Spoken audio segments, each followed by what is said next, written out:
I'll tell you, one of the things that shaped my life in terms of business stuff is understanding the concepts of leverage, right? And so a lot of people are limited by either the skills, the beliefs, or the traits they have, right? And so the skill deficiency is the easiest one to fix. It's like, go do repetitions in a community of people who are also doing repetitions to learn the same skill, and you will learn it quickly, right? That's the thing. Then you have traits and beliefs, which is a little bit more amorphous, right? And so from a beliefs perspective, you need someone to tell you stories that you believe to be true that conflict with your view of reality. And then the evidence of their story being truer than yours, then it's like a frame control. That frame now wins, and that becomes the new lens that you see everything through. And so I had a friend who had a fitness app, and he was doing $20,000 a month. He was a CrossFit competitor, really high up. He didn't win. Of course, it's like he didn't win, so he didn't want to tell anybody that he had an app because he didn't think he deserved it. He didn't deserve to have an app because he didn't want anyone to know, because he's like, how dare I make a fitness app? Because I was only 4th in the world, you know what I mean, or whatever. Is that it? And then all of a sudden, he talked to somebody, he got over it, and then he just started just telling people he had an app, and he went from like $20,000 a month to $100,000 a month. And so it's not that his skills changed. It's not that his traits changed. He was still just as hardworking, looked the same, etc. I was like, it's just his beliefs, right? And I'm sure in the entrepreneur space, one of the most common traits is focus, right? People can't do the same thing over and over again. They just do all these half-built bridges.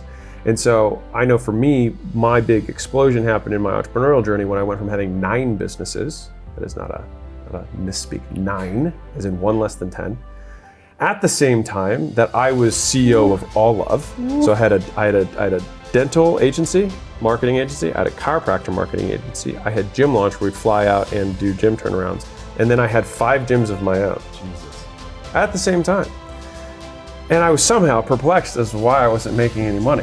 There's like, everything was always on fire all the time, and I always just sold my ass off enough to be able to pay all the bills and have nothing left over. That was how I rocked it. And it was only, when Layla came in and she was like, I think maybe if we just did one thing, you could win. Because she was like, imagine if all you had to do is make one of these businesses work. How easy would that be? I was like, oh my God, if I only had to make one of them work, it'd be a joke. And like, I heard myself say that and I was like, you're an idiot. Why are you so dumb? And so like the trait that I was missing at that point was focus or discipline. I couldn't say no. I didn't have that muscle. So that was a trait I lacked. And so it's like, boom, and then that blew up. And so it's like, sometimes the question is, which of these things do people lack? And so since we don't always know, because we don't have the perspective to judge ourselves often, it's like, you just got to keep moving in all of the directions, getting in those communities. And then like, that's ultimately, like, I'm a big believer in the alternative education space, the whole guru space that everyone, laments and hates. I learned everything from that space. If you liked this video and found it helpful, please hit that like and subscribe button so you do not miss our next video. We would love to hear your opinions on this topic, so feel free to leave a comment and let us know what you think. Remember, to live a generational life, you need a generational mindset. See you in the next video.